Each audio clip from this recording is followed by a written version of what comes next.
The fluorescent lights in the embassy conference room hummed like angry wasps as Dr. Elena Vasquez pressed her fingers against the mahogany table, trying to stop them from trembling.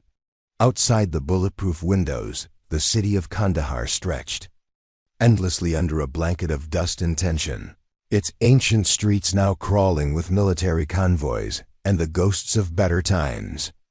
The intricate mandala tattoo that spiraled across her left shoulder blade burned against her starched white shirt, not from pain, but from the weight of 47 disapproving stares that had followed her through 3 years of diplomatic service. Preparing and narrating this type of story took us long efforts and hard work. So if you are enjoying the story, please consider subscribing to our channel. Dr. Vasquez, Ambassador Richardson's voice cut through the stale air like a blade wrapped in velvet. Your personal choices in body art continue to undermine our mission's credibility with local leadership. Perhaps it's time we discussed a transfer back to Washington. Elena's dark eyes remained fixed on the intelligence report spread before her photos of the remote mountain village where 12 aid workers had vanished without a trace 6 days ago. Her grandmother's voice echoed in her memory, the way Abuela Rosa used to trace the same geometric patterns with her weathered fingers while telling stories of their Mayan ancestors. Mia, our symbols carry power. They speak when words cannot reach. The old woman had died 3 months before Elena's 18th birthday, never seeing the tattoo that would honor their shared heritage, never knowing how prophetic her words would prove to be. The mandala itself was a masterpiece of sacred geometry, each line flowing into the next like a river of ink across Elena's olive skin. At its center sat a stylized Yggdrasil's shell, the Mayan goddess of medicine, and the moon surrounded by intricate mathematical patterns that her grandmother had taught her represented the cycles of life, death, and rebirth. The outer rings contained symbols for water, wind, earth, and fire, all connected by delicate line work that seemed to pulse with its own rhythm. To Elena, it was a prayer made permanent, a bridge between worlds. To her colleagues, it was an inconvenience that had cost her 3 promotions and countless opportunities to lead. With respect, sir. Elena's voice carried the controlled fire of someone who had learned to fight battles with precision rather than volume. The missing team includes Dr. Elena Chen, who's been documenting water contamination affecting 30,000 civilians. They disappeared while investigating reports of mass poisoning near the Pakistani border. Our focus, interrupted Deputy Chief of Mission Bradley Walsh, his pale face flushed red above his perfectly knotted tie, should be maintaining relationships that don't collapse because our cultural attach looks like she walked out of a biker convention. The silence that followed was deafening.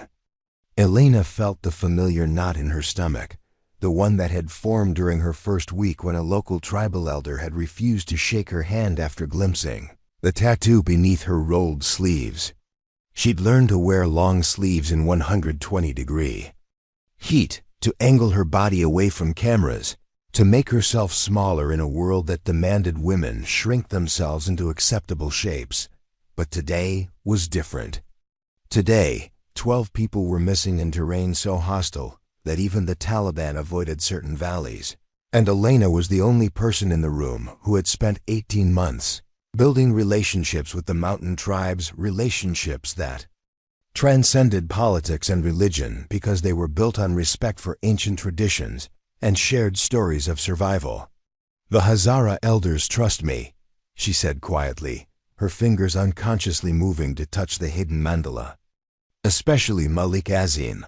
His granddaughter was one of the children we helped evacuate during the cholera outbreak last spring. He specifically requested that I be part of any rescue mission discussions.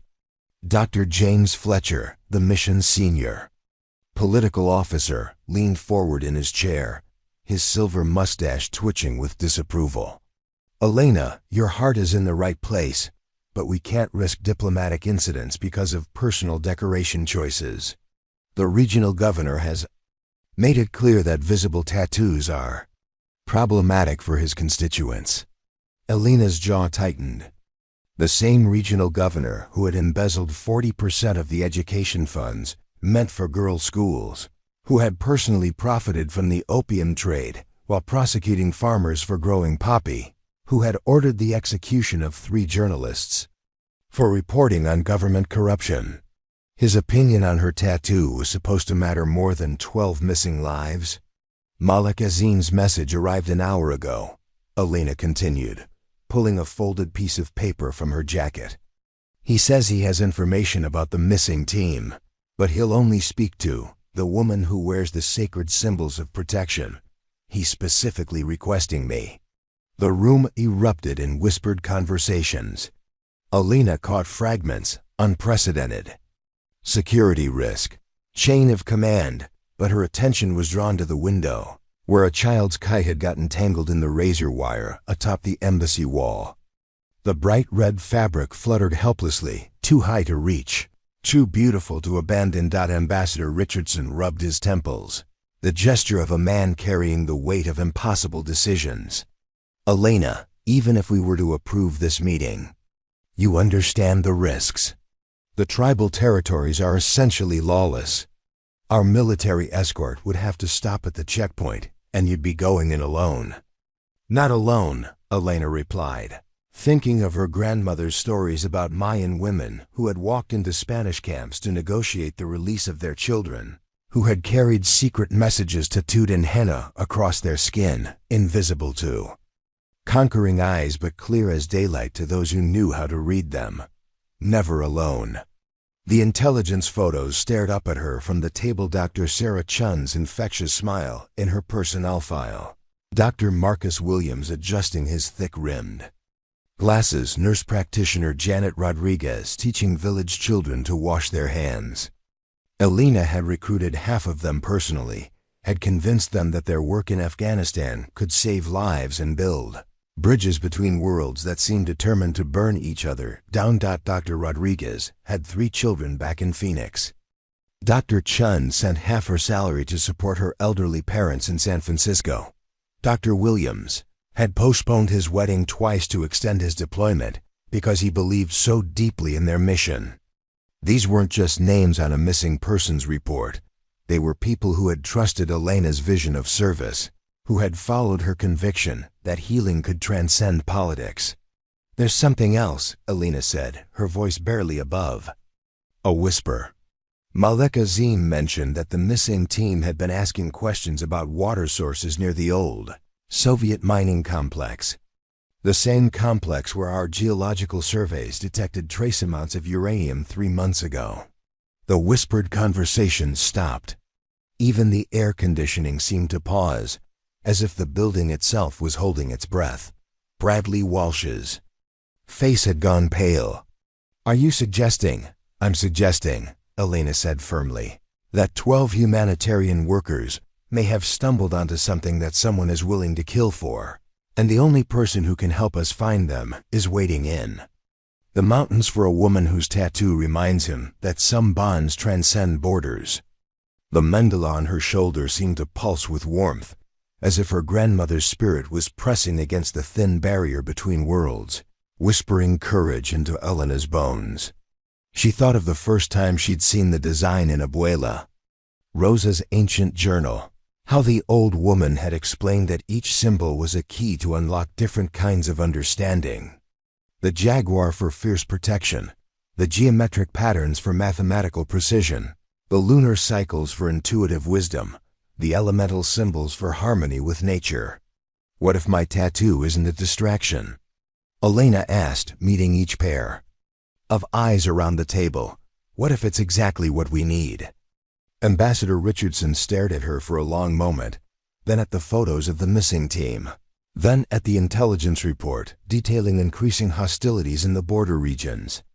Outside, the evening call to prayer began echoing across the city. 5 different voices from 5 different mosques, creating a harmony that transcended individual differences. Dr. Vasquez, he said finally, if you're wrong about this, if Malik Azim's information leads us into a trap or creates an international incident, Your career with the State Department is over. Elena nodded slowly. And if I'm right, and we don't act, 12 people die, and we never learn what they discovered that was worth killing for. The ambassador's aide, Maria Santos, had been quiet throughout the meeting, but now she leaned forward with the intensity of someone who had been watching every micro-expression, cataloging every word.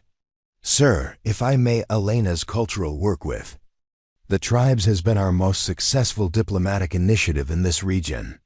The maternal mortality rate in tribal areas has dropped 60% since she began her outreach programs. If Malik Azim specifically requested her, it could be our only chance, Elena finished. These mountain communities don't trust outsiders easily, but they understand symbols and they respect courage. If my tattoo can open doors that politics have slammed shut, then maybe it's exactly what it was always meant to be. The room fell silent except for the distant sound of helicopter rotors cutting through the desert air. Elena knew that sound intimately. It meant someone was coming home, or someone was leaving forever.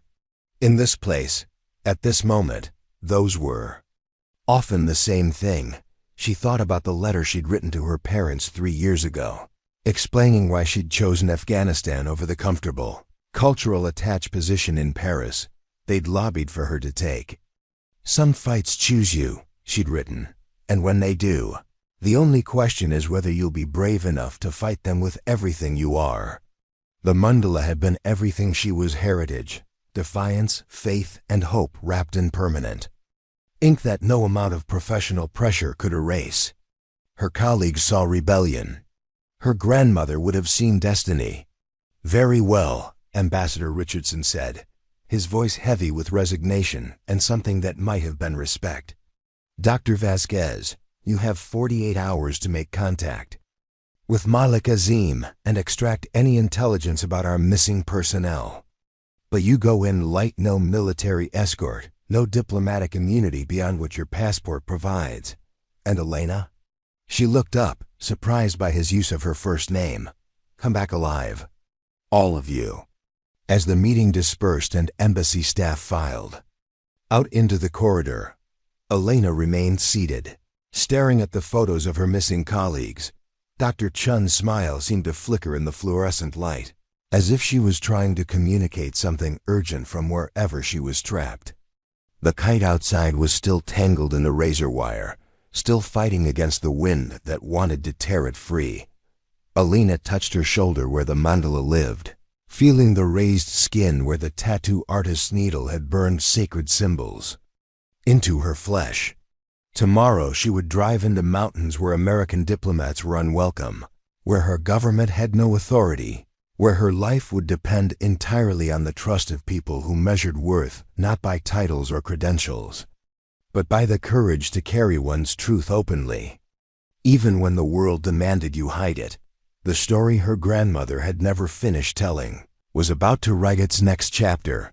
Elena's apartment in the embassy compound was sparse but warm, filled with textiles she'd collected from local artisans, and photographs of the families whose children she'd helped reunite with clean water sources. As she packed her traveling bag, each item felt weighted with significance. The emergency medical kit that Dr. Chun had insisted she always carry. The solar-powered radio that Dr. Williams had programmed with frequencies used by aid organizations throughout the region. The hand-woven scarf that Janet Rodriguez had given her, created by women in a refugee camp who had learned to find beauty in the midst of displacement. She paused at her bedroom mirror, rolling up her sleeve to study the mandala in the lamplight. The tattoo artist in Guatemala City had worked for 6 hours straight, never breaking concentration as he translated her grandmother's journal drawings into living art. Your abuela knew what she was doing, he had said as he wiped away the final traces of blood and ink. These symbols, they're not just decoration, they're protection, they're identity. They're a map home when you're lost in foreign territory. Foreign territory.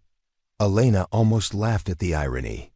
She'd spent 3 years in Afghanistan, longer than most diplomatic rotations, And yet she'd never felt more foreign than she did in embassy meetings where her expertise was questioned because of how she chose to honor her ancestors.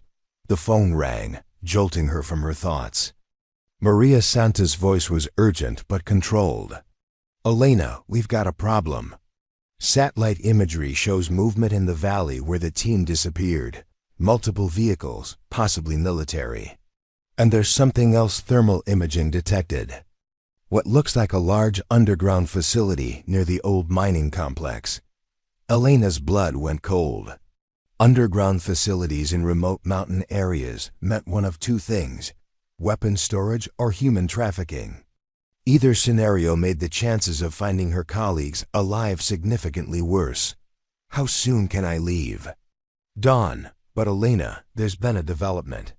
Intelligence suggests that whoever took the team might be monitoring radio frequencies.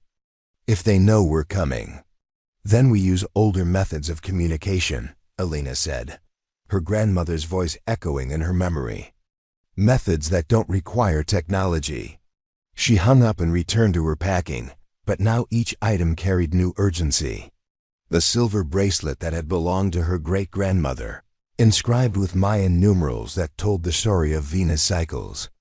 The small pouch of cornmeal blessed by a Cherokee, elder she'd met during her graduate studies, because some traditions transcended individual tribal boundaries. The compass that her father had given her when she'd first announced her intention to join the Foreign Service, its brass surface worn smooth by worried fingers. As she sealed the bag, Elena's reflection caught her eye again. The woman staring back looked tired but determined, her dark hair pulled into the practical bun she wore for fieldwork, her brown eyes holding the kind of intensity that came from staring too long into situations where there were no good choices, only necessary ones. The mandala seemed to shimmer in the lamplight, its lines more vivid than usual, as if responding to the proximity of danger. Elena remembered the day she'd gotten it, how the pain had felt like a conversation between her skin and her soul, each needle strike marking another connection to the long line of women who had carried their stories in symbols, who had refused to let conquest erase their truth.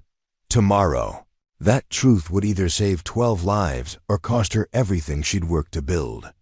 But as Elena turned off the light and prepared for what might be her last night in the safety of the embassy compound, she realized that some things were worth the risk of losing everything else. The story her grandmother had started with ancient symbols was about to be finished by a granddaughter who had learned to make those symbols speak across cultures, across centuries, across the vast distances that separated fear from hope. In 6 hours, she would drive into territory where her government couldn't protect her, where her tattoo would either mark her as friend or target, where the difference between salvation and death might depend on whether an old tribal leader could read the sacred geography written permanently across her skin. The mandala had been called many things: distracting, unprofessional, inappropriate. Tomorrow it would discover what it truly was: a key to unlock doors that diplomacy had failed to open, a bridge across chasms that politics had carved too deep to cross. Elena closed her eyes and whispered a prayer in 3 languages: English for clarity, Spanish for strength, and the fragments of Mayan that her grandmother had taught her for protection. Some words were too important to trust to translation. The rescue was about to begin. The alarm clock's harsh buzz at 4:30 a.m. jolted Elena from dreams of jaguars prowling through crystal caves. She'd been running through an endless maze of underground tunnels, following the sound of Dr. Chun's voice calling for help, but every turn led deeper into darkness. The mandala on her shoulder had been glowing in the dream, casting blue light that revealed ancient pictographs carved into stone walls, warnings in languages that predated recorded history. Elena's morning routine had become a ritual of preparation. Over the past 3 years, strong black coffee brewed in the small machine her mother had shipped from El Paso. 20 minutes of yoga on the prayer rug she'd bought from a widow in Kabul, moving through poses that her grandmother had called conversations with the 4 directions. Time spent reading updates from home, Her sister Carmen's texts about her nephew's soccer games, her father's emails about the restaurant business that had kept their family afloat for 2 generations, her mother's worried messages that never quite asked directly if she was safe but somehow conveyed every sleepless night spent praying for her daughter's protection. But this morning was different. This morning, Elena found herself standing before her bathroom mirror, tracing the outline of the mandala with her fingertips while her coffee grew cold. The tattoo had aged beautifully over the 7 years since she'd gotten it, the black ink settling into her skin like it had always belonged there. The artist in Guatemala City had been right about one thing: it was definitely protection, though not in any way she could have anticipated. She remembered the first time her tattoo had saved her life, though she hadn't recognized it at the time. 8 months into her deployment, she'd been traveling with a convoy through Helmand Province when their vehicle had broken down near a village that intelligence reports classified as hostile to Western presence. While her security detail had reached for their weapons, Elena had stepped out of the armored car with her hands visible, speaking the few Pashto phrases she'd memorized. The village elder had approached slowly, his ancient eyes scanning her face with suspicion until a gust of wind had blown her scarf aside, revealing the mandala's outer edge. His entire demeanor had shifted. Nakshi Jahan, he'd whispered, pattern of the world. He'd studied Islamic geometric art in Cordoba as a young man, before the wars had forced him back to his ancestral village. To him, Elena's tattoo wasn't foreign decoration. It was proof that she understood the mathematical language that connected all sacred traditions. They'd spent 3 hours drinking tea while his nephew repaired their vehicle, and Elena had left with invitations to return, addresses of families who needed medical supplies, and the beginning of relationships that had made her the most effective cultural liaison in the region. The irony wasn't lost on her. The same tattoo that her colleagues saw as a barrier to diplomacy had opened more doors than her graduate degrees in international relations and cultural anthropology combined. But Elena had learned to keep those successes quiet, to deflect credit to team efforts, to hide the fact that her grandmother's symbol spoke a language that transcended political boundaries. Her phone buzzed with a message from Dr. Patricia Vance, the embassy's chief medical officer and one of the few colleagues who had never made her feel apologetic for existing. Heard about your mission. Pack the anti-malarial supplements. Mountain water can be tricky. And Elena, trust your instincts. They've kept you alive this long. Elena smiled despite her nervousness. Patricia was 62 years old, had served in 7 different countries, and possessed the kind of unshakable calm that came from delivering babies during mortar attacks and performing surgery by candlelight. If Patricia believed in Elena's mission, it meant something. As she dressed in her field clothes, practical hiking boots, cargo pants with enough pockets for emergency supplies, a long-sleeved shirt that would hide the mandala until she chose to reveal it, Elena thought about the phone call she'd received from her sister the night before. "Lena, Mom's been having nightmares again," Carmen had said, her voice tight with worry. "She dreams that you're trapped somewhere dark, calling for help but nobody can hear you. Promise me you're not doing anything crazy." Elena had wanted to promise, had wanted to lie with the smooth confidence that kept families from worrying themselves sick over situations they couldn't control. Instead, she'd told Carmen about the missing aid workers, about 12 people whose families were probably having the same nightmares, about the choice between personal safety and collective responsibility. "You know what Abuela used to say," Elena had finally whispered. "Some paths choose us." Yeah, well, Abuela never had to watch her granddaughter disappear into war zones wearing art that makes her a target. Carmen had hung up without saying goodbye, leaving Elena staring at her phone and wondering if courage was just another word for selfishness, if her determination to honor their grandmother's legacy was really just an excuse to chase danger in the name of proving something to people who would never understand. But this morning, loading her backpack with supplies that could mean the difference between life and death for 12 people. Elena knew that understanding wasn't always necessary. Sometimes trust was enough. Sometimes the symbols we carry speak louder than the words we use to explain them. The embassy compound was already stirring with pre-dawn activity. Security guards changing shifts, maintenance crews checking perimeter defenses, intelligence officers analyzing overnight communications intercepts. Elena nodded to familiar faces as she made her way to the motor pool, her backpack heavy with emergency medical supplies, water purification tablets, energy bars, and the small leather journal where she'd started writing letters to her family, just in case. The vehicle assigned to her mission was a modified Land Cruiser, armored but unmarked, designed to blend into the traffic of aid workers and merchants that flowed between the city and the mountain villages.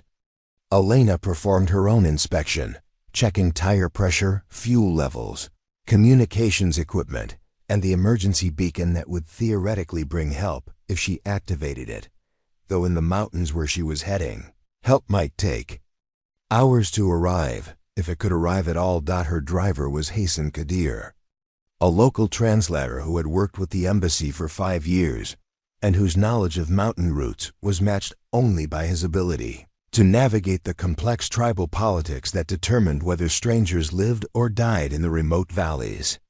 He was 43 years old, had lost 2 brothers to Taliban violence, and possessed the kind of steady competence that made Elena feel slightly less like she was driving toward her own funeral.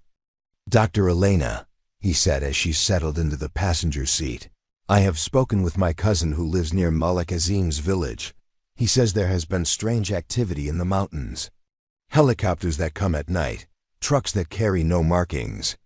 The old man is frightened, but he is also angry. He says the missing doctors were friends to his people." Elena nodded, checking her watch. 5:15 a.m. The sun wouldn't rise for another hour, but already the city was waking up, shopkeepers rolling up metal security grates, children walking to schools that might or might not be safe from attack, women carrying water jugs to wells that might or might not be contaminated.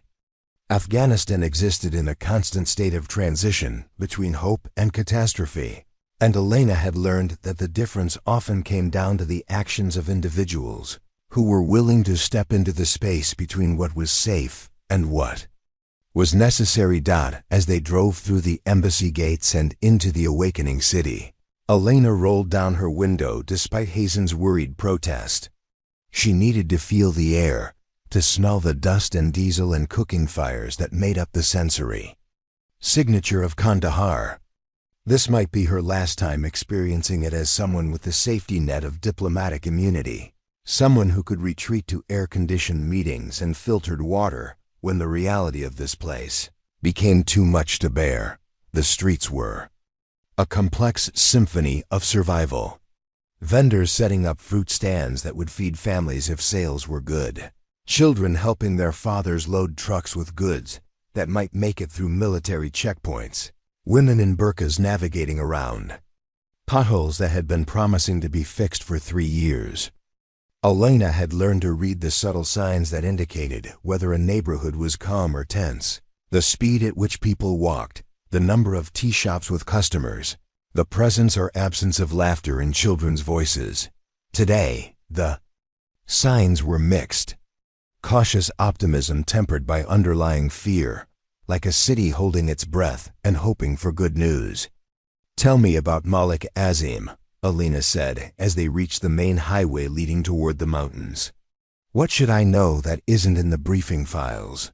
Hazen was quiet for several miles, navigating around a convoy of military vehicles that were heading in the opposite direction away from the border.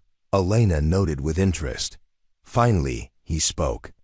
"He is a man who remembers when these mountains were green, before the Soviets came, before the Taliban, before the Americans. His grandfather was a scholar, traveled to Cordoba and Baghdad when those cities were centers of learning. Malik Azim carries that knowledge, but he also carries the weight of watching his world change in ways that break the heart." Elena understood. She'd seen that particular sadness in the eyes of elders throughout the region, people who remembered libraries that had been bombed, schools that had been shuttered, traditions that had been interrupted by decades of conflict.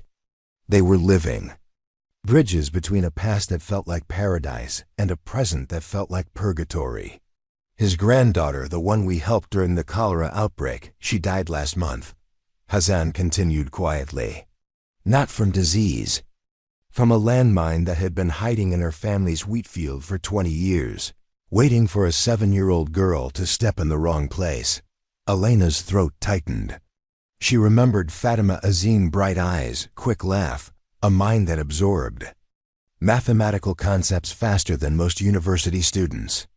Elena had spent hours teaching her to use a calculator, watching the little girl's face light up as she discovered that numbers could unlock secrets about the world around her. Fatima had been fascinated by Elena's explanation of the mathematical relationships hidden within the mandala tattoo, had spent an entire afternoon drawing geometric patterns in the dirt while Elena explained how ancient cultures had used math to map the movements of stars and planets. Malik Azim blames himself, Hassan said. He thinks if he had been more careful, if he had checked the field more thoroughly. But how do you check every inch of land for 20-year-old explosives? How do you protect children from wars that ended before they were born? Elena understood why Malik Azim had specifically requested her presence. Grief was a language that transcended cultural boundaries, and her tattoo was proof that she understood the weight of carrying ancestral legacy in a world that seemed determined to erase the past. The mandala represented continuity, the insistence that some things were too important to let die, even when keeping them alive required acts of rebellion against contemporary expectations. As they climbed into the mountains, the landscape around them shifted from desert brown to scattered green, signs of ancient irrigation systems that had once made this region a center of agricultural abundance. Elena could see the bones of terraced fields carved into hillsides, evidence of civilizations that had learned to work with the natural world rather than against it. Now those same hills were honeycomb-riddled, with caves that had hidden warriors for 40 years of continuous conflict. The morning call to prayer echoed across the valleys from village mosques, 5 different communities announcing their faith, to mountains that had heard similar prayers for over 1,000 years. Elena found herself unconsciously matching her breathing to the rhythm of the Sun verses, a meditation technique her grandmother had taught her for staying centered in chaotic situations. My abuela used to say that prayers and patterns were the same thing, Elena said to Hazen as they navigated a particularly treacherous mountain pass. Different ways of creating order from chaos, different ways of insisting that beauty could survive ugliness. Hazen glanced at her with interest. Your grandmother sounds like she would have understood Malik Azim. He often speaks of patterns in the stars, in the seasons, in the way human conflicts repeat across generations until someone chooses to break the cycle. Elena nodded, feeling the truth of that observation settle into her bones. Her entire career had been an attempt to break cycles of misunderstanding, cycles of violence, cycles of fear that kept communities isolated from each other. The mandala was part of that work, a symbol that insisted on connection across boundaries that politics had declared UNCROSSable. As they approached the final checkpoint before entering tribal territory, Elena made a decision that would have horrified her security briefers. She rolled up her sleeve, letting the mandala catch the morning sunlight that was finally breaking across the mountain peaks. If she was going to ask people to trust her with their secrets, she needed to trust them with hers. The checkpoint guards were young Afghan National Army soldiers who looked barely old enough to shave, let alone carry the automatic weapons slung across their shoulders. Elena presented her diplomatic passport and watched their expressions shift from boredom to curiosity to something approaching recognition. You are the doctor who helped the children in Peshawar Valley, one of them asked. In accented English, his eyes focused on the tattoo that Elena was no longer hiding. "I am one of many doctors who try to help," Elena replied carefully. The soldier studied the mandala for a long moment, then spoke in rapid Pashto to his colleague.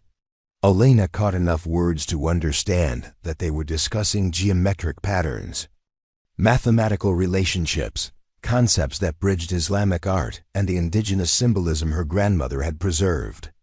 "Pass through," the soldier said finally, stamping her documentation with more ceremony than usual. "And doctor?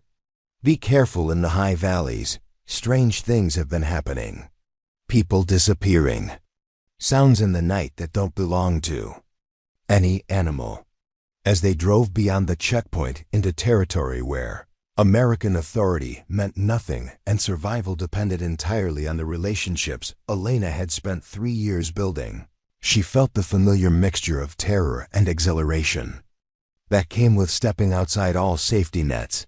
The mandala pulsed against her skin like a second heartbeat, carrying her grandmother's protection and her own determination into mountains where 12 people were waiting for rescue, and where Elena was about to discover whether the symbols she carried were strong enough to rewrite the ending of a story that had begun with disappearance and might conclude with the kind of truth that governments preferred to keep buried. The village of Decay emerged from the mountain mist like something from a fever dream, its mud brick buildings seeming to grow organically from the rocky slopes. Elena's first impression was of careful camouflage. This was a community that had learned to make itself invisible to satellites and drone surveillance, to exist in the spaces between official maps. Children's voices echoed from hidden courtyards, the sound of life continuing despite circumstances that would have broken less resilient people. Malik Azim was waiting in the village center, a man whose 78 years had carved wisdom into his weathered face while leaving his dark eyes sharp with intelligence. He stood perfectly still as Elena approached, studying her with the kind of attention usually reserved for reading sacred texts. When she deliberately rolled up her sleeve to reveal the mandala, his expression shifted through several emotions: surprise, recognition, and something that might have been relief. "Ahlan wa sahlan," he said in classical Arabic, then switched to English. "Welcome, Dr. Vasquez. I had hoped, but I was not certain. Your symbols speak of understanding that cannot be taught in universities." Elena felt her tension ease slightly. The formal Arabic greeting was a sign of respect, acknowledgement that she was being received as a guest worthy of honor rather than an intruder to be tolerated. "Malik Azim, I am honored by your invitation, and I share your grief for Fatima. She was a bright light in this world." The old man's composure cracked slightly at his granddaughter's name. "She drew pictures of your symbols for weeks after you taught her about the mathematics hidden in sacred art. She said that numbers could be prayers, that patterns could be protection. I thought it was the imagination of a child." "Children often see truths that adults have forgotten," Elena replied, thinking of her grandmother's stories about Mayan children who could predict weather patterns by watching the flight of birds, who understood plant medicine before they could read Spanish. Fatima was wise beyond her years. Malik Azim gestured toward a traditional guest house at the village's edge. "Come, we will drink tea, and I will tell you things that will make you wish you had never heard them. But first, you must understand what your missing doctors discovered, and why certain people would kill to keep it secret." The guest house was simple but beautiful, its interior decorated with hand-woven carpets and copper vessels that caught the light from small windows cut high in the walls. Elena settled onto cushions across from Malik Azim while his nephew served green tea flavored with cardamom and honey. The ritual of hospitality created a bubble of safety in a region where trust was a luxury that could cost lives. "Your doctors came here 6 weeks ago," Malik Azim began, his voice carrying the measured cadence of someone who understood the weight of words. "Dr. Chen and Dr. Williams. They were investigating reports of children becoming sick after drinking water from The new wells that the provincial government had promised would bring prosperity to our valley. Elena's blood chilled. New wells in remote mountain areas were often covers for resource extraction or weapon storage. What kind of sickness? Hair falling out, nausea that would not end, blood in their urine. The symptoms that my generation remembers from the Soviet years, when they tested things in our mountains that should never have been tested anywhere. Radiation poisoning. Elena's mind raced through the implications. The old Soviet mining complex that intelligence had flagged as potentially significant. The uranium traces that geological surveys had detected. The underground facility that satellite imagery had revealed. Dr. Chen took water samples, Malik Azim continued. She was very careful, very professional. She promised to return with results and recommendations for treatment. But when she came back 5 days ago, she was not alone. She brought equipment, and Dr. Williams brought other doctors. They said they had found something that needed immediate investigation. What kind of something? The old man's eyes grew dark, the kind of something that powerful men prefer to keep buried. Your doctors discovered that the new wells were not bringing clean water to our people. They were bringing poison, deliberately, systematically, as part of a project that has been contaminating tribal water sources throughout the border region. Elena felt the world tilt slightly. Deliberate contamination of water supplies constituted biological warfare, a war crime that would trigger international investigations and potentially destabilize the entire regional balance of power. Who would do such a thing? Men who profit from chaos. Men who need tribal communities to remain weak and divided so that larger projects can proceed without indigenous interference. Men who understand that if you poison children slowly enough, eventually their parents will abandon ancestral lands and move to refugee camps where they are easier to control. The mandala on Elena's shoulder seemed to burn with sudden heat. Her grandmother had told stories about Spanish conquistadors who had used similar tactics, poisoning wells, destroying crops, making traditional life impossible so that indigenous communities would be forced to accept whatever alternatives their conquerors offered. History didn't repeat, but it rhymed in ways that made Elena's chest tight with rage. Where are they now, the missing team? Preparing and narrating this type of story took us long efforts and hard work. So if you are enjoying the story, please consider subscribing to our channel. Malik Azim stood and walked to the window, gazing out at mountains that held secrets in every shadow. They were taken 3 nights ago, after they collected evidence that would prove what has been done to our water. The men who took them were not Taliban, not government forces. They wore no insignia, carried expensive equipment, spoke English with American accents. Elena's heart sank. American contractors operating without official oversight meant that her own government might be involved in the cover-up, that the people she worked for might be complicit in the very crimes her colleagues had died trying to expose. But there is more, Malik Azim said, turning back to face her. Before they were taken, Dr. Chen managed to hide her research. She gave it to my nephew with instructions that it should only be given to the woman who wears the sacred patterns of protection. She said that if anything happened to her team, you would know what to do with the evidence. Elena's mind reeled. Sarah Chun had somehow anticipated that she might be captured, had specifically chosen Elena as the person to continue her work. But why? What had Sarah seen in Elena's mandala that made her trust a cultural attach with evidence of international war crimes? There is something else you must understand, the old man continued, his voice dropping to barely above a whisper. The men who took your doctors, they asked about you specifically.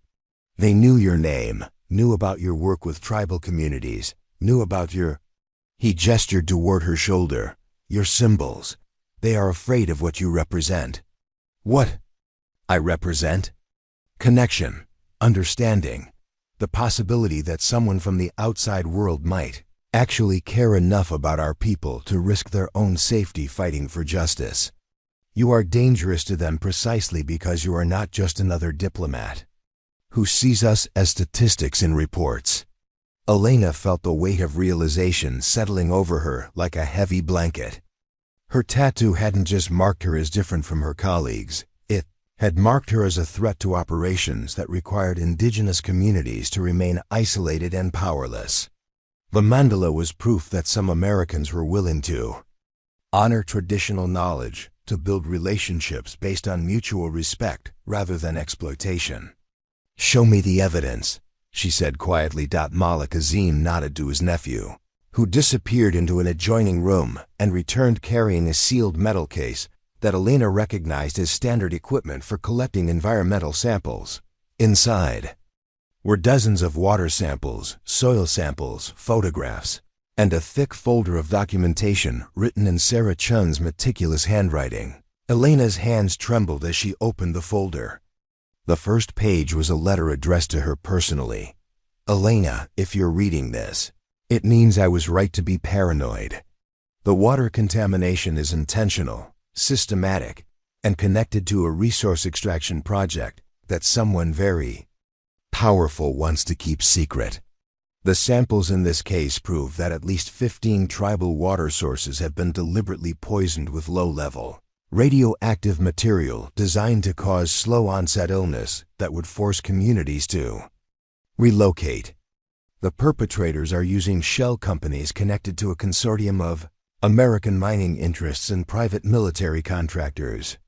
This evidence needs to reach someone with the authority and integrity to stop what's happening. I chose you because your work with tribal communities proves that you understand the difference between diplomacy and justice. Don't let them bury this. Don't let our people die for nothing." Sarah, Elena read the letter 3 times, each reading making the magnitude of the situation clearer. This wasn't just about 12 missing aid workers. This was about systematic genocide disguised as development aid, about the deliberate poisoning of indigenous communities to clear land for resource extraction. "How many villages have been affected?" she asked. 23 that we know of," Malik Azim replied. "Possibly more. The symptoms start slowly, children becoming tired more easily, women having difficulty with pregnancies, elders developing cancers at unusual rates. By the time communities realize their water has been poisoned, they are already too weak to resist relocation to refugee camps." Elena thought about the family she'd worked with over the past 3 years, the children she'd helped vaccinate, the women she'd taught to test water for bacterial contamination. How many of them were already showing early symptoms of radiation exposure? How many communities were dying slowly while she'd been focused on building diplomatic relationships that had failed to protect them from the very government she represented? "There's something else," Malik Azim said, pulling a small electronic device from beneath his robes. Dr. Williams managed to record a conversation before they were captured. Listen carefully. The recording was scratchy but audible. Elena recognized Marcus Williams' voice, tense with urgency, confirmed that the contamination levels are increasing systematically. Someone is adding material to water sources on a regular schedule. This isn't environmental damage from old mining operations. This is active, ongoing poisoning designed to force population displacement. A second voice, unfamiliar to Elena, but speaking with the kind of authority that suggested military training. "Dr. Williams, you and your team need to cease your investigation immediately. This area falls under the jurisdiction of ongoing security operations that have been classified above your clearance level." "Security operations?" "We're documenting the systematic poisoning of civilian populations. You're interfering with activities that are critical to regional stability and American strategic interests. Withdraw your team immediately or face the consequences." The recording ended with the sound of vehicles approaching and Dr. Williams shouting instructions to his colleagues to hide their research materials. Elena sat in stunned silence. The conversation proved that American personnel were not only aware of the water contamination, but were actively protecting the operation responsible for it. Her own government was complicit in crimes against humanity, and the 12 missing aid workers had been eliminated because they'd stumbled onto evidence that could trigger international war crimes tribunals. Who else knows about this recording? She asked. Only my family and the village council, Malik Azim replied. We have been debating what to do for 3 days. Some say we should take the evidence to the provincial governor. Others say we should approach the Taliban leadership, hoping they will protect us from American contractors. But I remembered your work with our children, your respect for our traditions, the symbols you carry that prove you understand that some bonds transcend politics. Elena realized that Malik Azim was offering her the opportunity to become the bridge between his community and justice, to use her position within the American diplomatic structure to expose crimes that were being committed in her country's name. But accepting that responsibility meant betraying her own government, destroying her career, and potentially signing her own death warrant. The mandala on her shoulder seemed to pulse with warmth, reminding her of her grandmother's stories about Mayan women who had risked everything to protect their communities from Spanish exploitation. Abuela Rosa had always insisted that carrying ancestral symbols meant accepting ancestral responsibilities, that honoring the past required courage in the present. If I take this evidence back to the embassy, people will die, Elena said quietly. If there are American contractors involved in the cover-up, they'll eliminate anyone who poses a threat to their operation. Yes, Malik Azim agreed. But if you do nothing, 23 communities will continue to die slowly, and the men responsible will expand their operation to other regions. Sometimes the choice is not between safety and danger, but between different kinds of courage. Elena stood and walked to the window, looking out at a village where children were playing in the dusty streets, their laughter carrying on the mountain wind. These were the children whose water had been poisoned, whose future had been stolen by men who saw human lives as acceptable, collateral damage in pursuit of profit. She thought about Dr. Sarah Chin's letter, about the trust her colleague had placed in her judgment. Sarah had seen something in Elena's work that transcended diplomatic protocol, a willingness to prioritize human dignity over political expediency, to honor relationships that couldn't be measured in quarterly reports or strategic assessments. There's a third option, Elena said finally. What if we bypass both our governments and take the evidence directly to international authorities?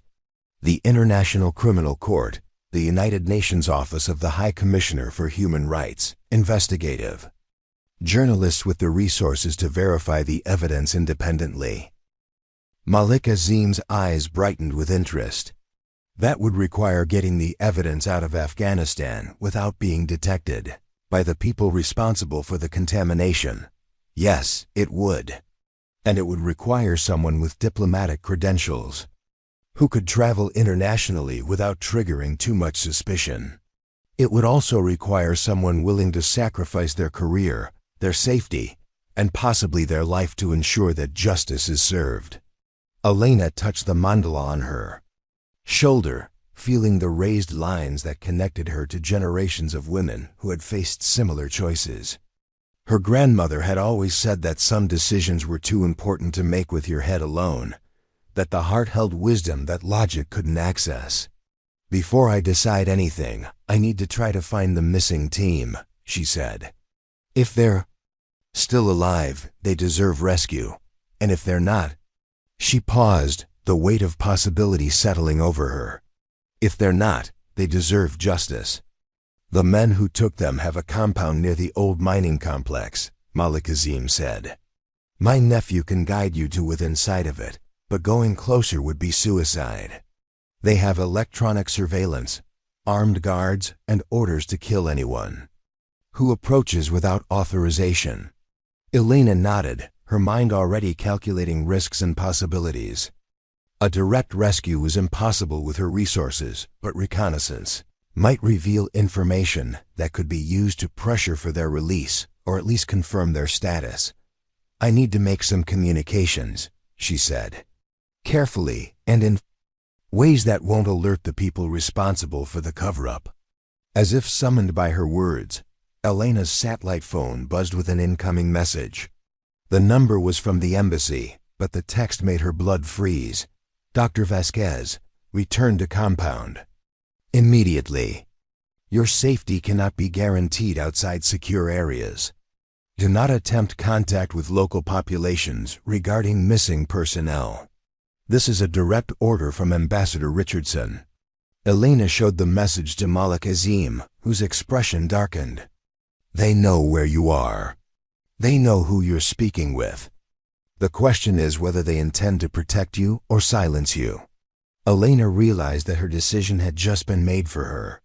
She could return to the embassy and spend the rest of her career wondering whether she could have saved 12 lives and stopped a genocide. Or she could stay in the mountains and discover whether her grandmother's symbols were strong enough to protect her from forces that had already demonstrated their willingness to kill American citizens who threatened their Operation. She turned off the satellite phone and removed its battery, ensuring that it couldn't be used to track her location. When she looked up, Malik Azim was watching her with the kind of intensity reserved for moments when history pivots on individual choices.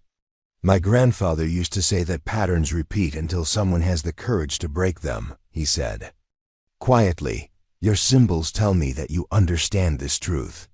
Elena nodded, feeling the weight of destiny settling around her shoulders like a traditional robe passed down through generations. The mandala had been called many things: distracting, inappropriate, unprofessional. Now it was about to discover whether it could also be called revolutionary. "Show me the way to the compound," she said. "If my colleagues are still alive, they're running out of time. And if they're not, the evidence they died to collect needs to reach people who can use it to prevent this from happening to other communities." As Malik Azim began drawing a map in the dust, Elena realized that her career as a diplomat was probably over. But her work as her grandmother's granddaughter was just beginning. The afternoon call to prayer echoed across the valleys. 5 different communities announcing their faith to mountains that had witnessed centuries of struggle between oppression and resistance. Elena listened to the overlapping voices and felt her resolve crystallize into something harder than diamond, stronger than steel. Tomorrow, she would discover whether the symbols she carried were powerful enough to rewrite a story that had begun with systematic poisoning and might end with the kind of justice that made the powerful tremble. The compound materialized through Elena's binoculars like a vision from a dystopian nightmare. 3 miles from the abandoned Soviet mining complex, it sprawled across a plateau that had been carved flat by heavy machinery, its modular buildings and razor wire perimeter screaming of American military engineering disguised as civilian infrastructure. Solar panels glinted on rooftops designed to support sophisticated communications equipment, and Elena counted at least a dozen vehicles ranging from armored trucks to what appeared to be medical transport units. "This is no temporary operation," whispered Hazen, who had insisted on accompanying Elena despite the obvious dangers. "This facility has been here for months, possibly years." Elena adjusted her position behind the rocky outcropping that concealed their observation post, her muscles aching from 3 hours of motionless surveillance. Through the binoculars, she could see uniformed personnel moving with military precision between buildings, their weapons and equipment suggesting private contractor rather than official U.S. military. More disturbing were the civilian vehicles, white SUVs with medical insignia that she recognized as belonging to international aid organizations. There, Hazen pointed toward a cluster of shipping containers at the compound's eastern edge. Movement in the windows. Elena shifted her focus and felt her heart leap. Dr. Sarah Chun's distinctive red jacket was visible through a barred window, and she could make out at least 3 other figures in what appeared to be a makeshift detention facility. The missing aid workers were alive, but for how long? "We need to get closer," Elena murmured. But even as she spoke, she realized the impossibility of the task. The compound security perimeter included motion sensors, camera arrays, and guards positioned to cover every approach route. This wasn't a facility designed to detain a few inconvenient witnesses. It was built to protect an operation of massive scope and international significance. Her satellite phone, battery reinstalled, buzzed with another message. This one wasn't from the embassy. "Dr. Vasquez, we know your location and current activities. You have 1 hour to return to the main road where transportation will be provided to ensure your safety. Failure to comply will result in consequences for both you and the missing personnel you are attempting to locate. This is your only warning." Elena showed the message to Hazen, whose face went pale. "They've been tracking us. The phone, the car, maybe even ... He gestured toward Elena's exposed shoulder where the mandala was visible. "They know everything." Elena's mind raced through possibilities. If the contractors could track her movements, this precisely, they had access to intelligence resources that exceeded those of most government agencies. The operation she'd stumbled into wasn't just about poisoning water supplies in remote Afghan villages. It was connected to networks of power that reached into the highest levels of American government and military leadership. "Look," Hazen said urgently, pointing toward the compound. "Something's happening." Through the binoculars, Elena watched as a convoy of black SUVs approached the facility's main gate. The vehicles bore diplomatic license plates, and Elena's stomach dropped as she recognized the lead vehicle as belonging to the American embassy. Ambassador Richardson himself emerged from the passenger seat, followed by Deputy Chief of Mission Bradley Walsh and 3 men Elena didn't recognize, but whose bearing suggested intelligence community leadership. "They're not here to negotiate a release," Elena whispered, watching the body language of the assembled officials. "They're here for a coordination meeting." The implications hit her like a physical blow. Her own embassy wasn't just aware of the water contamination operation. They were actively coordinating with the contractors responsible for it. The diplomatic mission she'd served for 3 years was complicit in genocide, and her colleague's disappearance wasn't an unfortunate incident, but a calculated elimination of witnesses to war crimes. Elena's hands shook as she reached for the evidence case that Malik Azim had entrusted to her. Dr. Chun's research documented systematic poisoning affecting 23 communities, but now Elena realized that the scale was probably much larger. The facility below represented the operational headquarters for a campaign of ethnic cleansing disguised as development aid, with American diplomatic and intelligence resources providing cover for private contractors to commit crimes against humanity. "We have to leave," Hassan said urgently. "If they're tracking us, staying here means death for both of us, and probably for the missing doctors as well."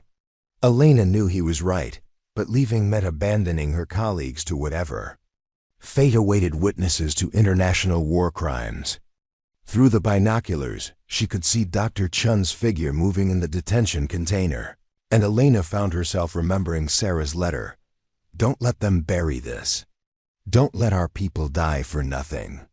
"Wait," Elena said, adjusting the binoculars' focus. "Something's happening with the diplomatic convoy." Ambassador Richardson was engaged in what appeared to be a heated discussion with a man in civilian clothes, whose authoritative posture suggested command responsibility. Elena couldn't hear the conversation, but their body language indicated disagreement about something urgent. Suddenly, the man in civilian clothes pointed directly toward Elena's hiding position. Even from 3 miles away, even through binoculars, Elena could feel the weight of his attention like ice water in her veins. Somehow, impossibly, he knew exactly where she was. "Run," Hazen whispered, "now." They scrambled down the rocky slope toward their hidden vehicle, Elena clutching the evidence case while Hazen navigated the treacherous terrain with the skill of someone who had spent his life in these mountains. Behind them, Elena could hear the sound of helicopter rotors spinning up. Search aircraft that would find them within minutes if they remained in the open. The Land Cruiser started on the first try, and Hazen gunned the engine while Elena fastened her seatbelt and tried to process what she'd witnessed. The American embassy wasn't just complicit in the water contamination operation. They were providing operational support for the detention and likely elimination of American citizens who had discovered evidence of war crimes. Where can we go? Elena shouted over the engine noise as Hazen navigated hairpin turns that seemed designed to test the laws of physics. If they're tracking us, anywhere we stop becomes a target. There is a place, Hazen replied, his knuckles white on the steering wheel. An old smuggler's cave that my family used during the Soviet occupation. No road access, no cell phone coverage, but defensible and hidden. We can hide there while you decide what to do with the evidence. Elena's phone buzzed again, this time with a call from Ambassador Richardson himself. She stared at the screen, knowing that answering would confirm their location, but also aware that ignoring it would escalate the situation beyond any possibility of peaceful resolution. She answered the call. Elena, the ambassador's voice was strained with what might have been genuine concern. Thank God you're safe. We've been frantically searching for you since we received intelligence about terrorist activity in your area. Terrorist activity? Elena's voice carried barely controlled fury. Is that what we're calling the systematic poisoning of indigenous water supplies now? The silence on the other end of the line lasted long enough for Elena to count her own heartbeats. When Richardson spoke again, his tone had shifted to something harder, more calculating. Elena, you've stumbled into a situation that involves national security operations beyond your clearance level. The missing aid workers are being held by hostile forces, and any attempt to interfere with ongoing rescue operations will jeopardize their safety and your own. I saw the compound, Elena said flatly. I saw you meeting with the people responsible for kidnapping American citizens. I have evidence of systematic water contamination designed to force tribal relocation. Don't insult my intelligence by pretending this is about terrorism. Another long pause. When Richardson spoke again, his voice carried the weight of someone who had run out of diplomatic options. Dr. Vasquez, you have two choices. Return to the embassy immediately, where you will be debriefed, and then reassigned to a posting where you can continue your valuable cultural work without endangering yourself or others. Or continue your current course of action and accept responsibility for the consequences that follow. Elena realized that she was listening to a threat delivered in diplomatic language. Comply or be eliminated along with anyone who had helped her. The mandala on her shoulder seemed to burn with sudden heat, reminding her of her grandmother's stories about Spanish officials who had made similar offers to Mayan leaders: submit to conquest or watch your people die. Ambassador, Elena said quietly, with all due respect, those aren't the only choices available. She hung up and immediately powered down the phone, removing the battery with hands that had stopped shaking.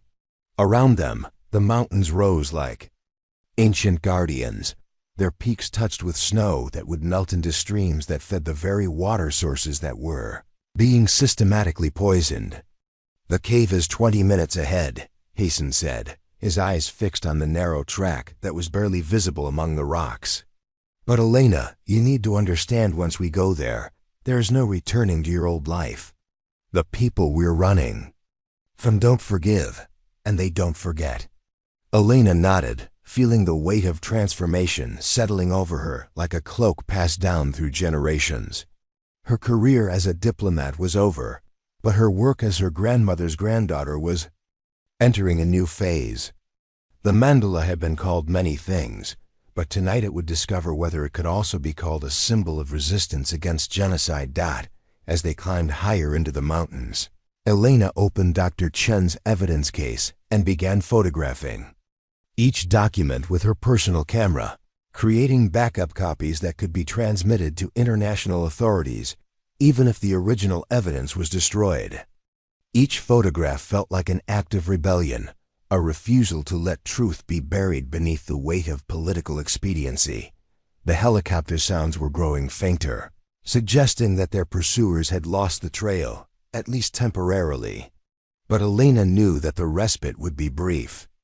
The forces arrayed against her had resources that dwarfed anything she could access, and her only advantages were the knowledge that justice demanded action and the support of communities that understood the difference between law and righteousness. As the sun set behind the mountain peaks, painting the sky in shades of red that reminded Elena of fire and blood, she began composing a message that would change everything, a detailed report that would be transmitted simultaneously to the International Criminal Court, the United Nations, 3 major investigative news organizations, and human rights groups with the resources to verify her evidence independently.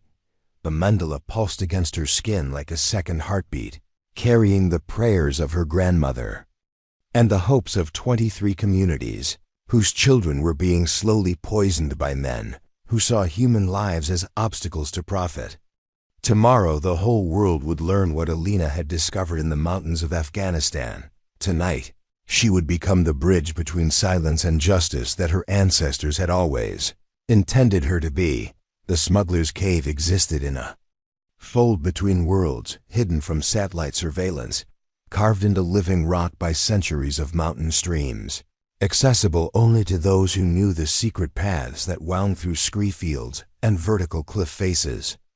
Elena's grandmother would have called it a place of power, where the veil between past and present grew thin enough for ancient wisdom to guide contemporary action.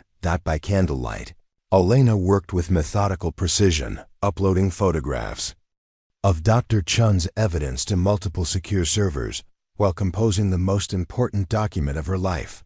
Each paragraph felt weighted with the lives of 12 missing colleagues and 23 poisoned communities, each word chosen with the care of someone who understood that truth needed to be bulletproof against the lies that would inevitably follow its release. To the International Criminal Court, the United Nations Office of the High Commissioner for Human Rights, and the international community, she began. My name is Dr. Elena Vasquez, cultural attached to the U.S. Embassy in Kandahar, Afghanistan. I am writing to document evidence of systematic crimes against humanity being committed against indigenous Afghan communities under the cover of American development aid operations.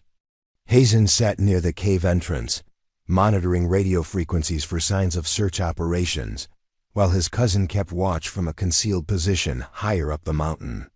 The silence was broken only by the soft clicking of Elena's keyboard and the occasional distant echo of helicopter rotors sweeping the valleys below. The evidence I am transmitting proves that at least 23 tribal water sources have been deliberately contaminated with radioactive material designed to cause slow-onset illness that would force community relocation. Elena continued typing. This contamination is not accidental environmental damage, but part of a coordinated campaign to clear indigenous populations from areas targeted for resource extraction by a consortium of American mining interests and private military contractors. As she worked, Elena found herself thinking about the conversation she'd had with her sister Carmen 2 weeks earlier, the one where Carmen had accused her of choosing danger over family. Now Elena understood that she hadn't chosen danger. She'd chosen to honor the responsibility that came with carrying her grandmother's symbols into a world where those symbols marked her as someone who couldn't be bought, intimidated, or convinced to look away from genocide. The mandala on her shoulder seemed to pulse with warmth in the candlelight, its geometric patterns casting shadows that danced across the cave walls like ancient pictographs. Elena paused in her typing and traced the tattoo's outer rings with her fingertips, feeling the raised skin where the artist's needle had burned prayers into her flesh 7 years earlier. Mia, she could almost hear her grandmother's voice. The patterns choose their carriers. They know when someone is ready to become a bridge between what was lost and what might be saved. Elena's phone, newly equipped with a different battery, and SIM card that Hazen had procured from his cousin's network of contacts buzzed with a message from an unknown number. Dr. Vasquez, my name is Rachel Morrison, investigative correspondent for the Washington Post. I received your preliminary documentation and am currently en route to Islamabad, where I can verify your evidence independently. Please maintain your current position if possible. International. Attention is the best protection you have right now. Elena felt a surge of relief mixed with terror. Once her story reached international media, there would be no possibility of quiet elimination or diplomatic cover-up. But there would also be no possibility of return to her old life, no chance to pretend that she hadn't seen what she'd seen, or learned what she'd learned. More messages coming in, Hassan reported from his position near the cave mouth. Your evidence is reaching people who can amplify it. Elena's laptop screen filled with notifications, acknowledgments from human rights organizations, confirmation that her evidence packages had been received by multiple international authorities, preliminary assessments from experts who were already analyzing Dr. Chen's water contamination data. The truth was spreading faster than the forces responsible for covering it up could contain. But with that spread came escalation. Through their radio monitoring, they could hear increased helicopter activity in the valleys below, and Hazen's cousin reported seeing ground teams with sophisticated tracking equipment beginning systematic searches of the mountain caves and hideouts. They're not just looking for us anymore, Hazen said grimly. They're looking for anyone who might have helped us, anyone who might have additional evidence, anyone connected to the tribal communities that have been affected. Elena realized that her decision to expose the truth had put every person who had trusted her over the past 3 years at risk. Malik Azim and his village, the family she'd worked with during medical outreach programs, the translators and guides who had helped her navigate tribal politics, all of them were now targets for elimination by people who saw witness silencing as just another operational necessity. I need to get word to Malik Azim, she said. He and his people need to disappear until this is resolved. Already done, Hassan replied. My cousin sent runners to all the villages you've worked with. The tribal networks are moving faster than government communications. People are disappearing into the deep mountains, taking their children and their stories to places where outsiders cannot follow. Elena felt a mixture of gratitude and heartbreak. The communities she'd tried to serve were now refugees because of her decision to seek justice, forced to abandon their homes because she'd chosen truth over diplomatic silence. But she also knew that without international intervention, those same communities would have continued dying slowly from deliberately poisoned water, their children growing sick while their ancestral lands were stolen by men who saw genocide as an acceptable business expense. Her laptop chimed with a priority message from the International Criminal Court. Dr. Vasquez, preliminary analysis of your evidence indicates probable war crimes and crimes against humanity. We are initiating emergency protocols for witness protection and evidence preservation. Please maintain secure communications and avoid any contact with U.S. diplomatic personnel until international observers can ensure your safety. Elena stared at the message, feeling the weight of its implications. The International Criminal Court was officially acknowledging that American personnel were complicit in genocide, that her own government had become the subject of international war crimes investigation. Her evidence was strong enough to trigger the same legal mechanisms that had been used to prosecute mass atrocities in Rwanda, Yugoslavia, and Cambodia. Elena, Hassan said urgently, my cousin reports vehicles approaching from 3 different directions. Military vehicles, but not Afghan National Army. American contractors with local militia support. Elena's blood went cold. The forces responsible for the water contamination weren't just trying to silence her. They were preparing to eliminate everyone who had helped her, everyone who had trusted her, everyone whose existence threatened their operation. How long do we have? 20 minutes, maybe less. Elena looked at her laptop screen, at the dozens of messages from journalists, human rights investigators, and international legal authorities who were already working to verify and amplify her evidence.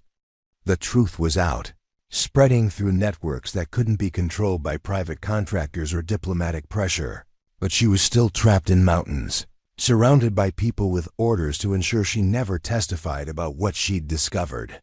"There's another way out," Hazen said quietly. "A trail that leads north toward the Pakistani border. Dangerous, but it connects to smuggling routes that my family has used for 3 generations. We could reach Pakistan, get you to international territory where your government can't silence you."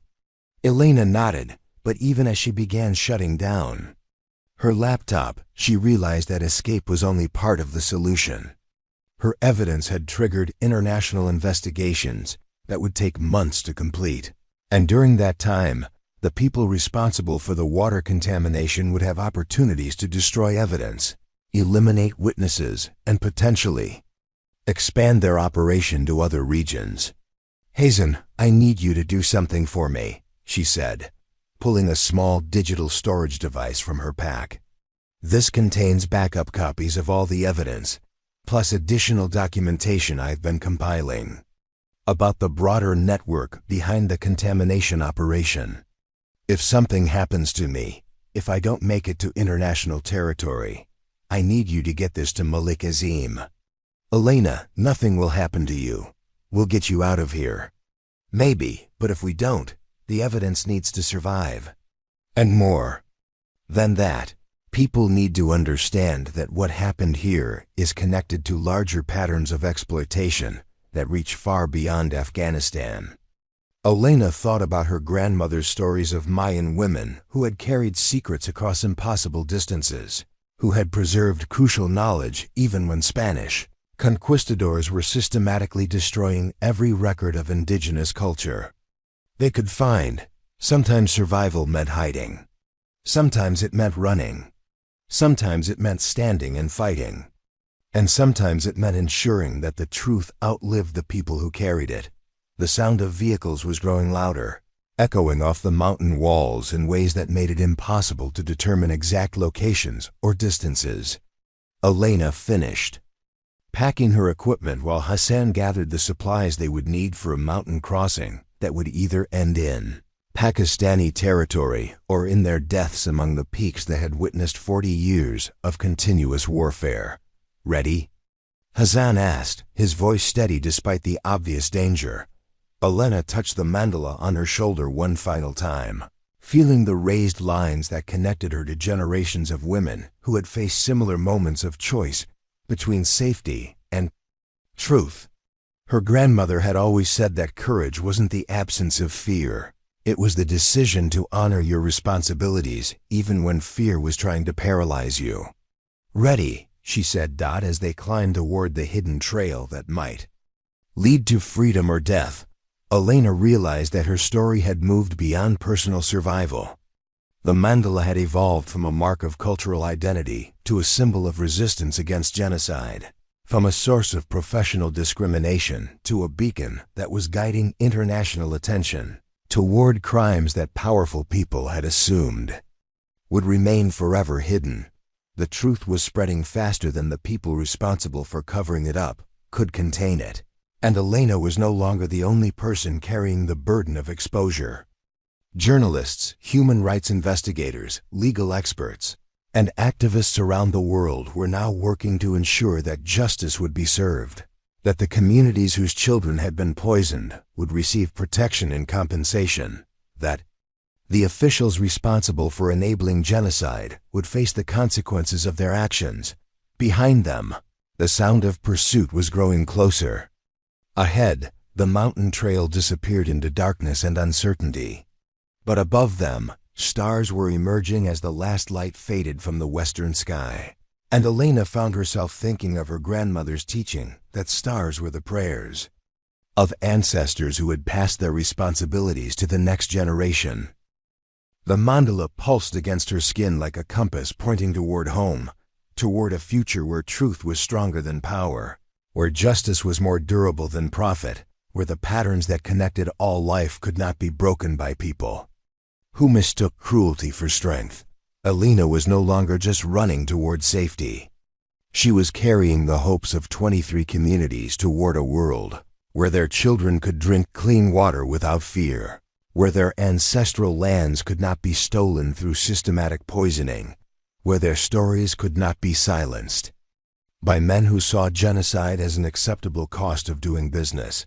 The rescue had begun, but it was bigger than 12 missing aid workers, bigger than one diplomatic mission, bigger than the mountains that rose around them like ancient guardians, keeping watch over a land that had endured too much suffering and was finally ready to demand justice.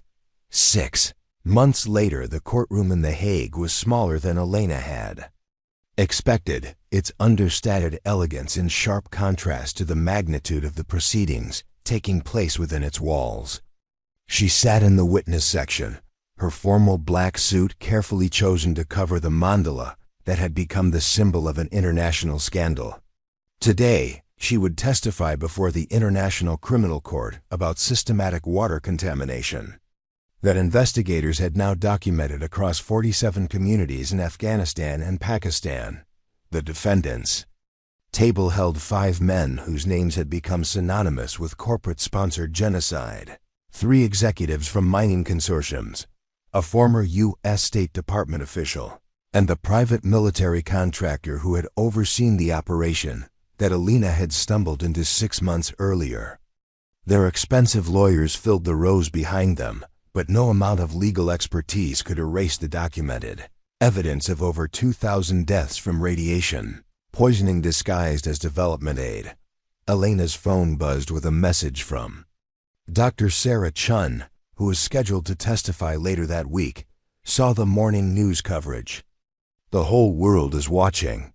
Thank you for being brave enough to ensure we live to tell this story." The rescue of Elena's 12 colleagues had come 18 hours after her evidence reached international media, when Pakistani special forces had crossed the border to extract them from the contractor compound under cover of United Nations authority.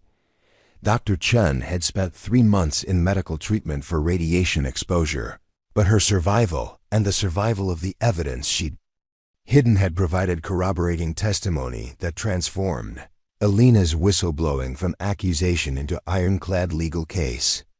"Dr. Vasquez," the prosecutor called, "please describe for the court the cultural significance of the tattoo that first marked you as a threat to the defendant's operation."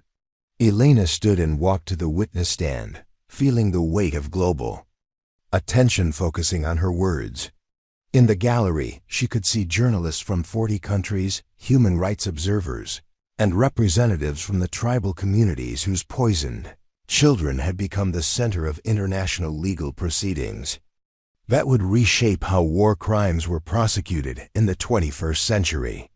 "The mandala on my shoulder represents the interconnectedness of all life," Elena began, her voice steady despite the magnitude of the moment.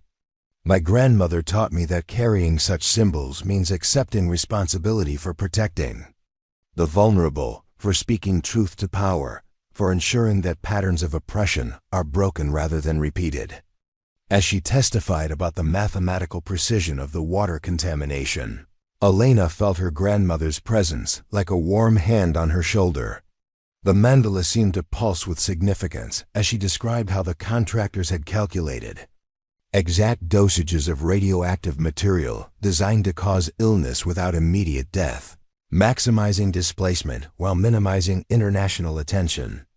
The defendants understood that indigenous communities like those in Afghanistan possess sophisticated knowledge systems that could detect environmental contamination if given proper tools. Elena continued, "My tattoo marked me as someone who respected those knowledge systems, who had built relationships based on cultural understanding rather than exploitation. This made me dangerous to an operation that required tribal communities to remain isolated and powerless." The lead prosecutor, Dr. Amara Okafor from Nigeria, nodded encouragingly. "Dr. Vasquez, please tell the court about the role of cultural symbols in building the trust that ultimately exposed these crimes. Elena took a breath, thinking of Malik Azim and the courage it had taken for him to trust an outsider with evidence that could have gotten his entire village killed. In many indigenous traditions, symbols carry responsibilities as well as meanings.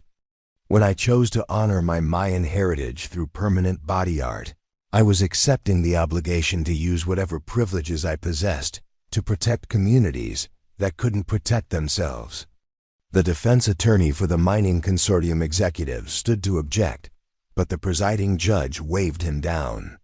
Dr. Vasquez, continue.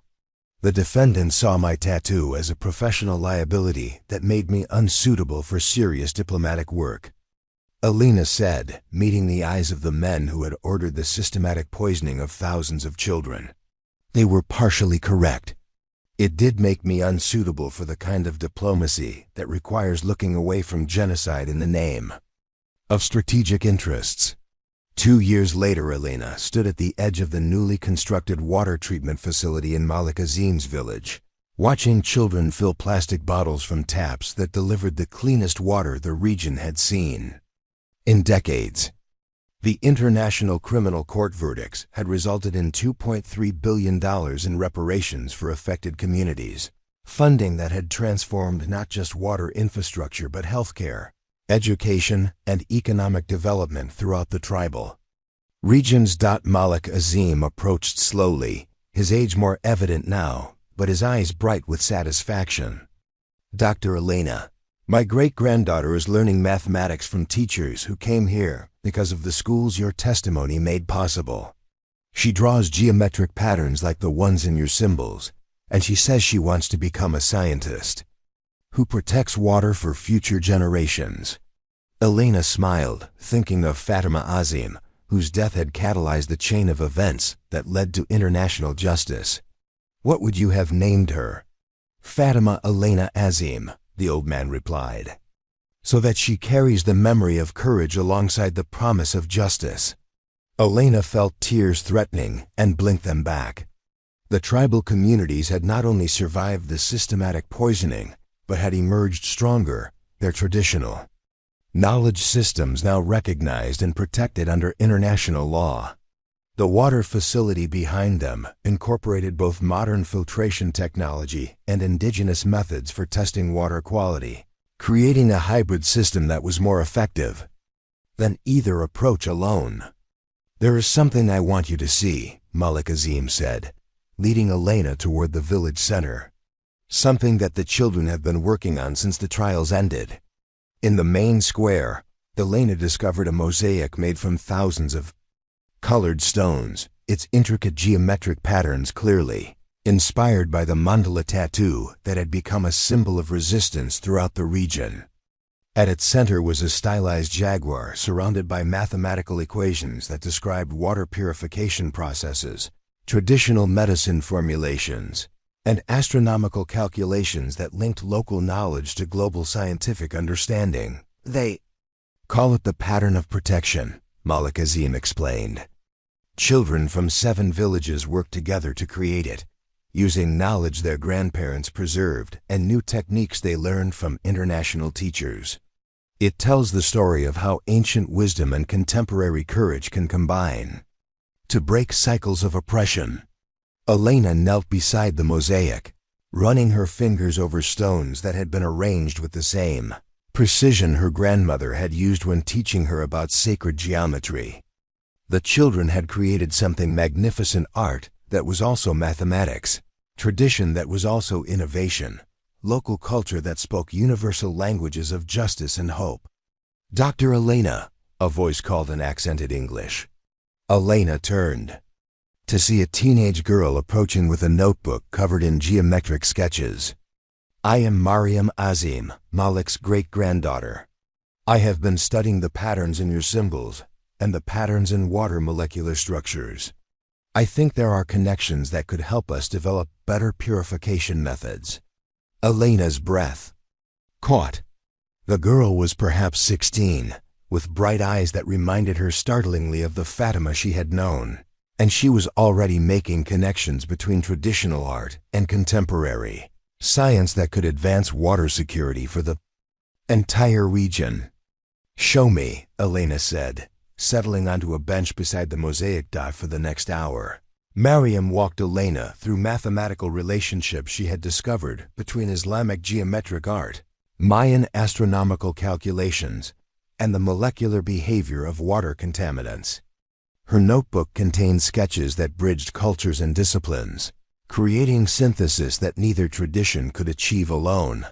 "I want to study at university," Mariam said finally. "Environmental engineering and cultural anthropology. I want to learn how to protect communities like ours while honoring the knowledge our ancestors preserved." Elena realized she was looking at the future, a generation that would grow up understanding that cultural symbols could be tools of resistance, that traditional knowledge could inform contemporary solutions, that justice was not just about punishing wrongdoing but about creating systems that prevented future harm. 5 years later, the auditorium at Georgetown University was packed beyond capacity, with overflow crowds watching Elena's lecture via live stream in adjacent buildings. Her book, Patterns of Protection: How Traditional Symbols Became Tools of International Justice, had become required reading in courses on human rights, international law, and cultural diplomacy around the world. "The mandala on my shoulder has been called many things over the years," Elena said from the podium, her voice carrying easily to the back of the hall. "Distracting, unprofessional, inappropriate, dangerous. But it was never any of those things. It was always exactly what my grandmother intended it to be: a bridge between worlds, a symbol of responsibility, a reminder that some truths are too important to hide." In the front row, Elena could see Dr. Sarah Chun, now directing the International Water Security Institute, and Dr. Marcus Williams, whose research on environmental justice had revolutionized how international law addressed corporate-sponsored environmental crimes. Janet Rodriguez sat beside them, having returned from establishing medical clinics in 12 countries where her experience surviving contractor detention had made her a powerful advocate for healthcare worker protection.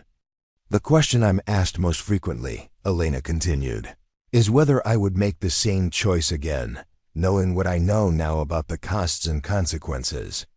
The answer is yes, but not for the reasons people expect." Elena clicked to a slide showing the water treatment facility in Malik Azim's village, now serving as a model for community-controlled infrastructure throughout Central Asia. "I would make the same choice because the alternative, diplomatic silence in the face of systematic genocide, would have meant accepting that some lives matter less than others, that some communities are expendable in pursuit of profit." A student in the back raised her hand. "Dr. Vasquez, how do we know when cultural symbols become powerful enough to challenge systems of oppression?" Elena smiled, thinking of Mariam Azim, who had just finished her first year at MIT studying environmental engineering and was spending her summer developing water purification systems that incorporated traditional knowledge from 7 different indigenous cultures. "Symbols become powerful when they connect us to responsibilities larger than ourselves," Elena replied. "My grandmother used to say that patterns choose their carriers, that certain designs will only appear in the world when someone is ready to become a bridge between what was lost and what might be saved." After the lecture, Elena walked across campus to her office in the School of Foreign Service, where she directed the new Center for Cultural Diplomacy and Indigenous Rights. The walls were covered with photographs from her fieldwork, artwork gifted by communities around the world, and maps showing the global network of water security projects that had grown from the Afghan crisis. Her assistant knocked on the door. "Dr. Vasquez, there's a call for you from the State Department. They say it's urgent." Elena's stomach tightened reflexively, but she answered the call. 5 years had passed since her testimony had resulted in the largest war crimes conviction in international criminal court history, but she still felt nervous whenever her former colleagues wanted to speak with her. "Elena, this is Secretary Martinez. I hope you're well." The new Secretary of State had been appointed specifically to reform diplomatic practices in the wake of the Afghan scandal. I'm calling because we have a situation developing in Myanmar that has some disturbing parallels to what you exposed in Afghanistan. Environmental contamination, displaced indigenous communities, private contractors operating without oversight. Elena felt her pulse quicken. What kind of contamination? Mining runoff affecting water sources in tribal regions along the Chinese border. Preliminary reports suggest deliberate contamination designed to force population relocation. We need someone with your expertise to investigate, someone the communities might trust enough to share information with. Elena stared out her office window at students crossing the campus quad. Young people who would inherit whatever world her generation created through their choices in moments like this. Secretary Martinez, I'm honored by your confidence, but I no longer work for the State Department. I know. That's why I'm asking. The communities affected by this situation need an advocate who answers to justice rather than policy. Someone whose symbols mark her as trustworthy rather than threatening. Elena touched her shoulder where the mandala lived, feeling the familiar raised lines that had guided her through the most dangerous and most meaningful work of her life. Her grandmother had always said that some patterns repeated until someone had the courage to break them. Send me the preliminary reports, she said finally. If communities are being poisoned, they deserve protection. If private contractors are committing crimes against humanity, they deserve prosecution. And if my tattoo can help build the trust necessary to expose the truth. Thank you, Elena. The world needs more diplomats like you. No, Elena replied, thinking of Mariam Azim and the new generation of leaders who understood that justice required courage, that protection required resistance, that some responsibilities transcended borders and politics. The world needs more people who understand that our symbols carry power, and that power comes with the obligation to use it for protection rather than exploitation. 10 years later, Elena stood on the balcony of her apartment in Geneva, looking out at Lake Lemon while reviewing testimony she would deliver the next day before the United Nations Commission on Human Rights. Over the past decade, her investigations had documented environmental crimes in 17 countries, resulting in prosecutions that had revolutionized international law and protected over 3 million people from deliberate contamination of their water, air, and soil. The mandala on her shoulder had faded slightly with age.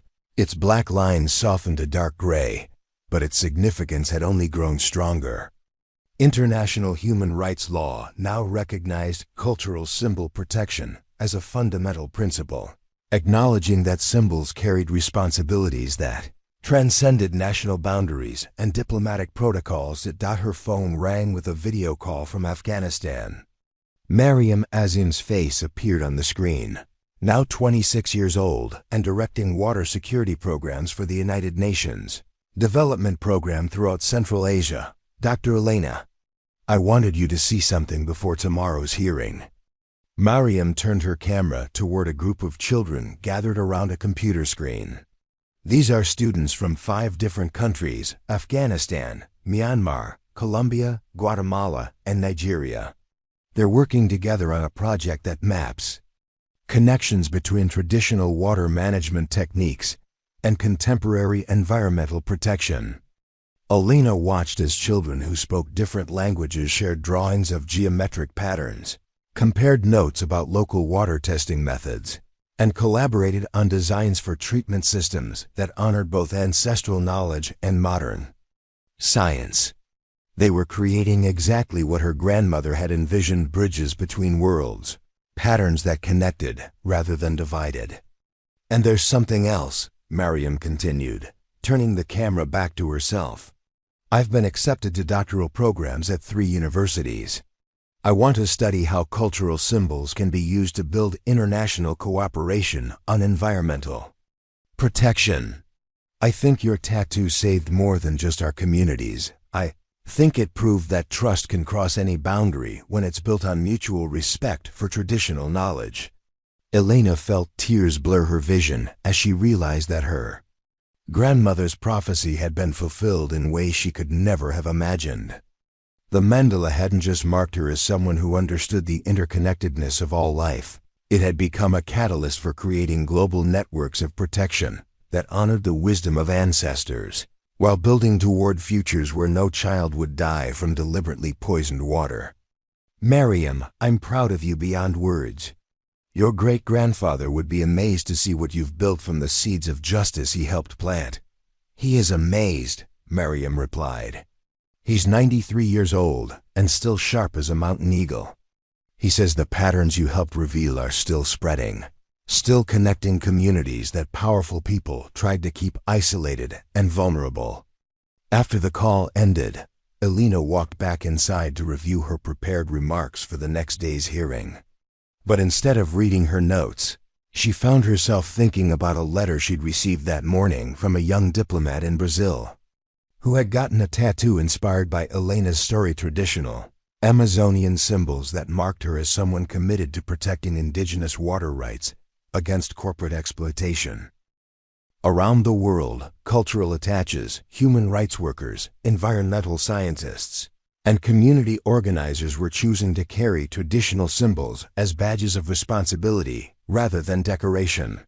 They were creating a global network of people who understood that justice required courage, that protection required resistance, that some truths were too important to keep hidden.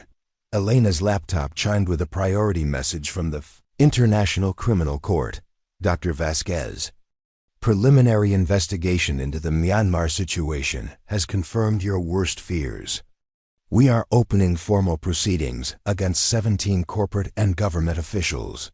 This powerful narrative follows Elena, a diplomat whose traditional mandala tattoo becomes an unexpected symbol of international justice. When 12 aid workers go missing in Afghanistan, Elena's investigation uncovers a vast network of corporate environmental crimes companies, deliberately contaminating water sources across multiple continents to force communities into dependency. Elena's grandmother's ancestral symbols, initially dismissed as unprofessional, become her greatest strength. The mandala tattoo marks her as someone who cannot be bought or intimidated, earning trust from endangered communities worldwide. Her courageous testimony leads to groundbreaking international environmental protection laws. The story spans decades, showing how Elena's individual act of resistance grows into a global movement. Traditional knowledge holders across cultures unite to protect water sources, transforming international law and saving millions of lives.